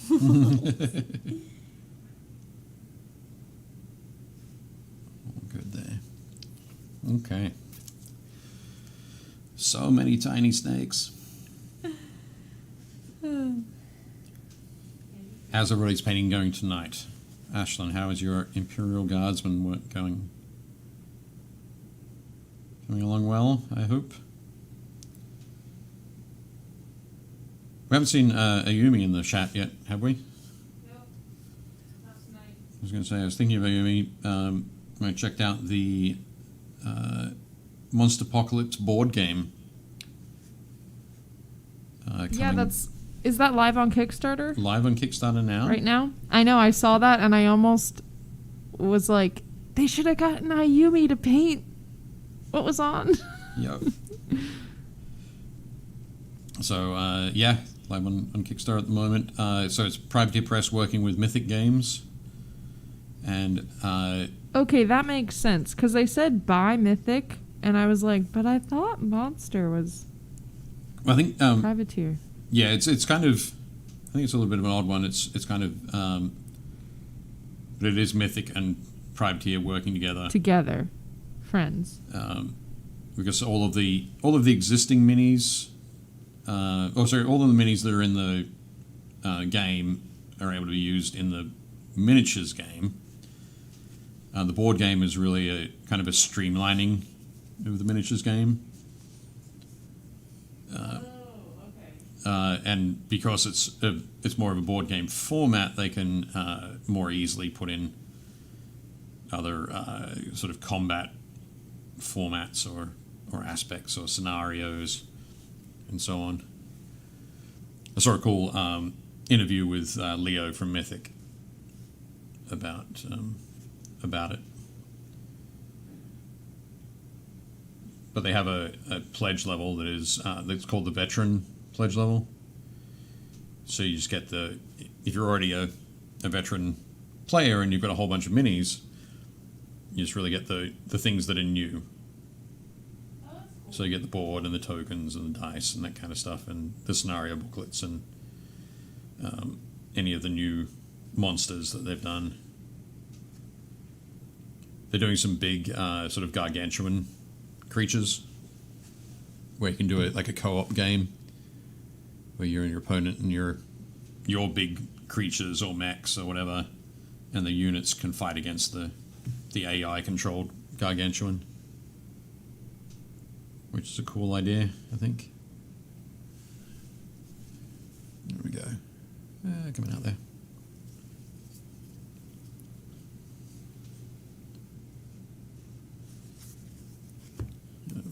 Down for a sec. Yeah, I agree with Wyatt. There are a lot of games on Kickstarter right now. Oh yeah, definitely. Definitely. Ashlyn says putting some water slides before weathering. Before weathering. Excellent. No. Cool.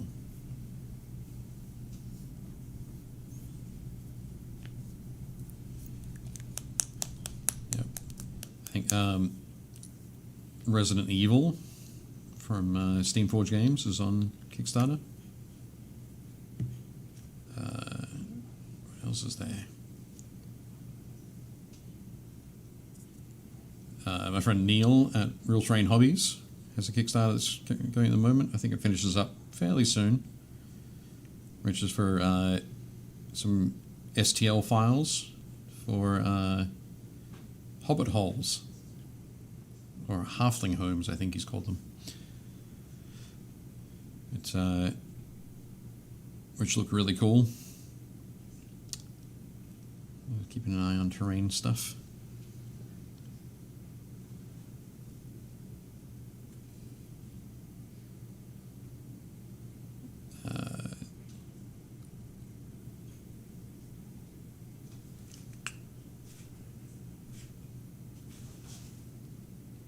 I'm going to take a little bit of this, this very pale, the light flesh color here, mix that in, which is going to end up giving a different sort of highlight tone as well. Just throw that around in certain areas to start sort of adding to the depth of the little piles of snakes.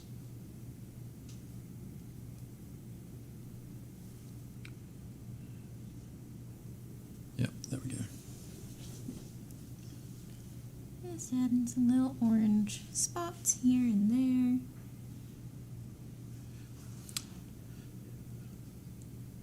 Oh yeah, there we go. Wyatt. Tag raid from Corvus Belly. So if you're like your Infinity, it looks like a cool cool game. That's another one. That's a game that has a big snake creature in it, which is pretty neat.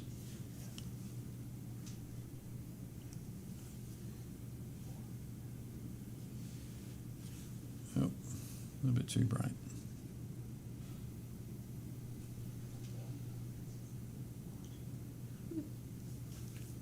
Okay, so that's how the snake's going to look at the front. Very nice. All right. For a second there, I was like, maybe I should go along and like paint little stripes on them. And it's like, there are so way too many snakes. many. Too many snakes. Yep. Okay, and now to come back to the mouth. Get that a little bit more vibrant.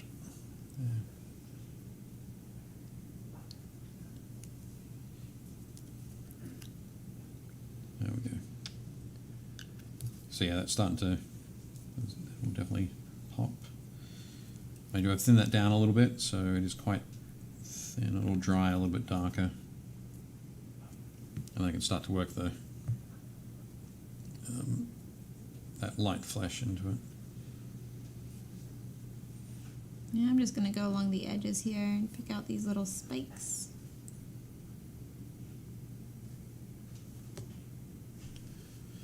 Okay, what should I do? I think getting some paint on the other snakes is probably the next most important thing. Yeah? Yeah, let's do that. What's the most important thing? I think the next most important thing is getting some like paint on these snakes and the ones at the back here. I think that in total there's probably about as many as there are at the front, so hopefully I can get it done in the next 11 minutes. Scramble!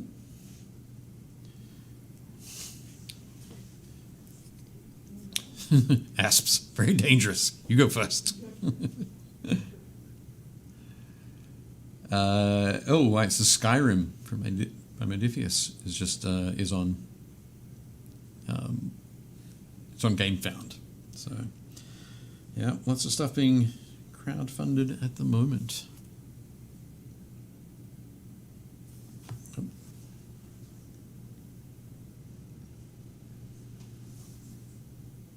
Oh, did I mention last time that I got to see Dune? No, no. I got to see Dune. And so did I. Excellent. We can talk about Dune. It Is was everybody in the chat seen it? delicious. Reddit? Delicious. Read it? Been It was great. I loved it. I loved every moment. I really did. It was great. Excellent. I told you. You were right. I told you. It was, and I wasn't. I was so glad. It was everything I wanted. Yeah. In Dune. I Yeah. mean, there were parts, like I loved it, but there were parts where it was so dramatic that I wanted to laugh. To laugh because it was like overly dramatic, or Like when Paul first gets his like vision yeah. of the spice, and he's like right in front of that like spice carrier. I don't know why I thought that was so funny. All right, when he collapses. Like it cut back, yeah. And then he wakes up and they're like, Paul, get it together. Yeah. And I was like, what does he do? You're right. No, that it's was really overly, good. Overly dramatic. It was kind of unnecessarily dramatic. But like, I liked that it was dramatic. It was good. I did not like it. It did make me laugh though. I thoroughly enjoyed it. I had read a review and had a friend tell me that like apparently people were saying it wasn't humorous, and I was like, there was a lot of dry humor. Like maybe I just have like horrible humor.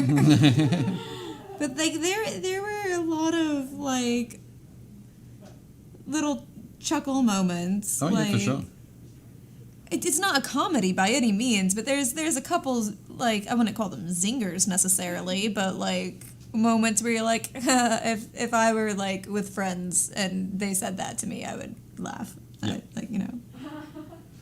JT says dry humor. Uh-huh. Oh, yes. I had not thought Good. of that. Yes. And yeah, James, definitely go and check it out. Like, to me, it's even good if you just like sci-fi. Like, it was just a good movie. Well, yeah, and I've not read the books. Like, I've just seen the other movie. Yep. So, so like, I really liked it. I could follow along with it. I was very pleased with everything. Like, my husband's read all the books and is much more like traditional like fandom about it. Right. And he was like, was it easy to follow along? Could you do that? I was like, yeah, it was very like, I didn't need to read the books to understand it. Unlike the last time I tried watching Dune, and I was just Lost. confused, a little drunk, concerned. Yep. I was like, what's going on? Yeah. I thought it was there were several times during the movie where it was like, this is what's happening. This is why the Emperor is giving us Dune. Why are we going? Because we must. Okay. I thought that was all pretty clear. It was very easy to follow the politics of what was going on. Yeah. But yeah, I think I'm definitely looking forward to the next part. I was sitting there and it's like, oh, I know it's going to end soon, but I wish it wouldn't. I wish it would just keep going. But yeah, but I think where Jason said I thought it moved kind of slow. I think there was a lot of moments where it was sort of establishing the monolithic nature of it, but that weren't necessary for the advancement of the story, but just provided a great sort of setting feel. A lot of those excellent shots of like flying across the desert, Yeah. which were awesome. Yeah, I can agree with that critique that it felt slow, because there were times when I was like, wow, we're just looking at more here. sand. I will Okey say I did go for a dokey. bathroom break, and my husband had already seen the film, and I was like, man, this has gone on longer than I thought. Like, I can't tell in the plot like what we're close to. So I looked at him, and I was like, if I like run to the bathroom, am I gonna miss anything relevant, or are we just gonna be walking on sand? And he was like, go quickly. And when I came back, we were still walking on sand. Yeah. I was like, excellent. Okay, good. So- bathroom breaks. It's very interesting then that the length of time you will watch somebody walk across a movie screen is dependent on what they're walking on. They're walking on sand. I'm going to go to the bathroom. They're walking over mountains, through mountains, across fields. I will watch 9 hours of this. That's a Lord of the Rings reference. I know. Gretchen wasn't responding. Oh, no. Oh, no. She was, I have the extended edition. 11 hours of and not even the actors, right? Like, he's just standing. Hey, the stand-in, the one, Gimli's stunt double. With Rohan He soundtrack, got the which is the he best got the one. cast tattoo because he did more of the stuff.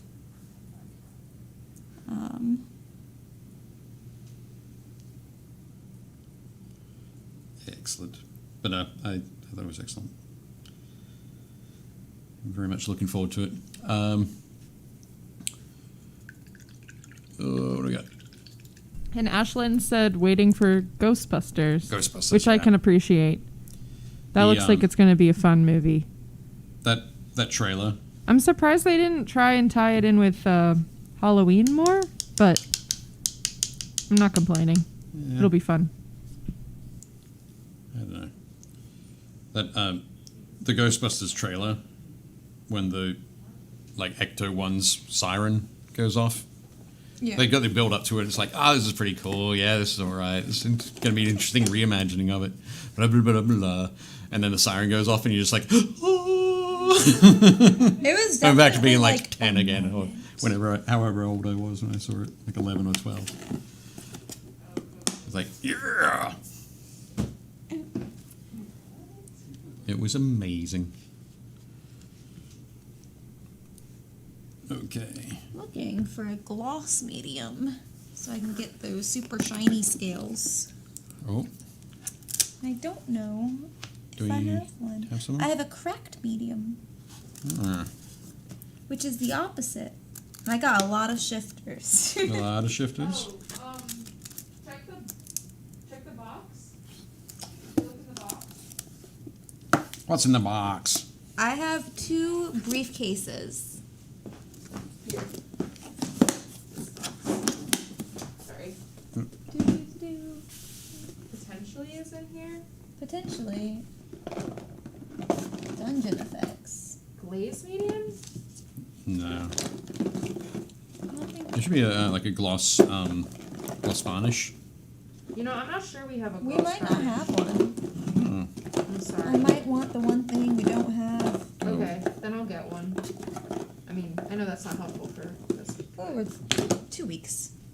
Yeah, true. I can get one for Next week, be all fine. He can make do till then. Yeah. He looks pretty good. He's not It does. lacking. Okay, what do we got? Just as fun fact, first edition Rogue Trader Space Marines were recruited from the planet Sardaukar. Betsy says our usual movie theater is being repaired after the hurricane at the end of August. Oh, boo. Just said lots of on-the-nose references from Dune in 40K. 40K was what got me into Dune. I definitely saw Dune before I found out about 40K. But, yeah, when there was a lot of sort of listen to the timeline of Dune, yeah, you definitely see a lot of similarities. Why I said it started slow, but I couldn't believe when it was over. Yeah, I know. JT said the Thopters looked amazing. Yep, the Ornithopters. It's just such a cool way to do it. You get maximum maneuverability from a dragonfly sort of format.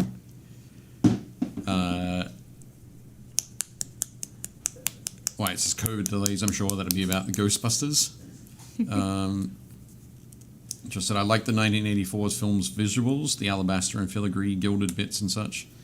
It's bad that 40K is a form by June and not the other way around. It's not bad, it's just different. Sean says going to see the Eternals this weekend. Ooh. Yes. Very cool. I think this is gonna be interesting. I haven't sort of learned anything about the Eternals before. So this will be I have kind of a no idea. new Marvel thing for me. But no doubt I shall learn. James says Slazari, the Arcanite chosen warrior. So this at the moment.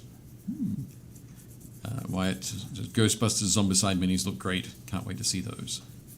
Yeah, that'll definitely be cool.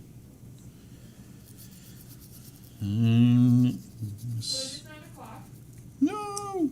We were so caught up. We were like, yes, snakes. Just put fresh paint down to slap some on the base. Thought I was cruising. Yep. How about 5 more minutes? 5 more minutes, Mom! That's up to Leona, and Leona Yeah. will just goodbye. Oh! 5 more minutes, Leona. We can do it. JT hasn't mentioned... Oh, no, there we go. He says good night and see you all next week. I was going to say, JT hasn't mentioned go and watch the football. Oh, boo. Alrighty. Well, since JT didn't watch football, maybe we can be 5 more minutes. Well, we need 5 more minutes because you know what we do have that we didn't talk about? What's that? Oh, yeah. Oh, yeah. We have a sneak peek. It's okay. We can do the sneak peek next week. Tune in next week for a sneak peek. Excellent. That's good. Okay. So yeah, next week we will continue maybe a little bit on these guys. Yeah, I Depending. think next week we'll continue on these guys. Maybe not the whole show. I'll bring out some Drukari for us to paint. Drukari. And yeah, make sure you're part of the group. Yep. Join Painting the Happy Little Minis. Painting Happy Little Minis Facebook group. We actually have some giveaways going on right now. We have so many giveaways going on right now. I We can't have. keep I, in track fact, of have a cheat sheet of things that I probably didn't say. Actually, no, I said some of them. Anyways, we have Army Painter giveaway ending November 10th. We have a Monster... Does it say Monster Mash? Monster Mash, yeah. Monster Mash giveaway, which ends November 30th. And John was the 2K winner. Winner John of the 2K? what? John Smith. John Smith. It just says John on my paper. Sorry. And if you would like a chance to take part in these giveaways and win some cool stuff as well, make sure that you are part of our Facebook group. Yes. Join us. Join us. One Join us. of us. Also, One post of us. fun things for us to share on our show whenever we are looking at different minis. Leona pulls those every month from the Facebook page. Every week. Every week. Yeah. Week, month. That was included. Time. You need a little bit of spice. Fold your Get time. that right there. Down from a month to a week. Fold time. Sorry, that was the other thing that I thought was amazing. Because I love brutalist architecture. The fact that all of the ships, all of the spaceships were just so that it just such brutalism was in the They're I just going to buy understood- himself some minis when those come out. Because you I know they're going to understood come what out. you meant. Yeah. I actually sculpted a ornithopter for a 6mm version of the game. Version of a Dune game that never saw the light of day. All right. Yeah. The design was not as good as the one in the new movie, Well, so that's fine. I'm going to put down my paintbrush, Dave. I'm going to make the first move. I'm gonna do it. I'm gonna pop this guy on the spinner. Can we do the spinner? I know we're running over time. And Leona's just like, I want to go home. We can do the spinner. Thank you, Leona. Okay. So, Gretchen, do you want to put yours on there first? Sure. I'll go ahead. I'll get rid of that. Here is my... I'm just going to knock everything over when I do that. But here's mine. And he has a color scheme very similar. Wow, that looks... That's large. It's large. Oh, yep. And very, very bright. But I gave him the color scheme of a albino corn snake because I used to have one. And oh, there we go. Now the color is color. Oh, very cool. Yep. Yeah, it looks great. Brilliant job there. Just whoosh. And yeah, particularly against that grey. I think it's gonna look nice. Yeah. Yeah, that's I think it's nasty. Very cool. Should I do that as well? Should I do like a light color around its mouth? Is that kind of a fairly standard snake thing? That's a snaky thing. Because part of their belly color. Yeah. I think it would depend. I mean, it depends on the snake's coloration. Okay. But it was in my reference picture for mine, which is why I did it. Right. I'm mainly asking because I would not sort of stop to look generally. Okay. All right, you ready to put yours up? Yep. Okay, here it comes. It's great that it has like that little handle. Yeah. Whoop. Dave's like, I'm done. Knock it all down. Time to go. There we go. There we go. Look at all those little snakes dripping over everything. I like that they're his belly color. Yep. They're like his baby snakes. I told you not to climb up on the pillar. Get down from there. Stop peeing on my head. Excellent. But no, that was a lot of fun. Snakes, Temple of the Snake God from Epic Encounters by Steamforged Games.